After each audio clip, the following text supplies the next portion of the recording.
உணவில் ஒழுக்கம் இருந்தால்தான் உடலில் ஒழுக்கம் உண்டாகும் என தமிழக அரசின் நம்மாழ்வார் விருது பெற்ற வேளாண் செம்மல் கோ சித்தர் தெரிவித்துள்ளார். மயிலாடுதுறை அருகே மாப்படுகை கிராமத்தில் இயற்கை விவசாயி ராமலிங்கம் என்பவரின் மரச்செக்கு ஆலை மற்றும் இயற்கை உணவுப் பொருள் அங்காடியை கோ சித்தர் திறந்து வைத்தார். பின்னர் செய்தியாளரிடம் பேசிய அவர், தற்போது பெருகி வரும் நோய்களை குணப்படுத்த அரசு மருத்துவ நிபுணத்துவத்தையும் மருத்துவமனையும் விரிவுபடுத்துவதால் தீர்வு கிடைக்காது என தெரிவித்தார்.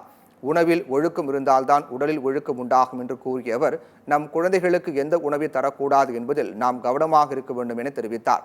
நம் மண்ணில் கிடைக்கும் உணவுகளை உண்டால் பாதிப்பு கிடையாது என்றும், நூடுல்ஸ் என்பது தவறான உணவு எனவும் வேளாண் செம்மல் கோ சித்தர் தெரிவித்தார்.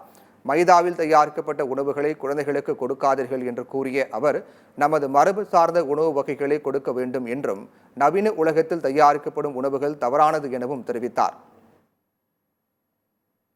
ஒரு பக்கம் அரசு என்ன பண்ணுதுன்னு பாத்தீங்கன்னா, இந்த நோய்கள் எல்லாம் எப்படி தீர்க்கணுங்கிறதுக்காக மருத்துவ மையத்தையும் மருத்துவ நிபுணத்துவத்தையும் விரிவுபடுத்துறாங்க. அதனால் தீர்வு கிடைக்காது. உணவில் ஒழுக்கம் இருக்க வேண்டும், உடலில் ஒழுக்கம் வரும். அதற்கான அங்காடி இது. இந்த மண்ணில் விளைகின்ற கத்தரிக்காய், வெண்டைக்காய், கொடிகாய்கள், கீரை வகைகள், தேங்காய், இப்படி எத்தனை விலங்கினங்களையும் சேர்த்து எடுத்துக்கலாம்.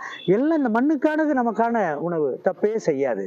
குழந்தைகளுக்கு தரக்கூடாது என்ற பட்டியல் என்றால், இந்த பேக்கரி பேஸ்ட்ரி ஷாப்ல இருக்கு இல்லையா, மைதாவில் செய்த உணவுகள் தவறாக தான் இருக்கும். இதுக்கு நிறைய அறிவியல் பதிவுகளே நிறைய இருக்கு.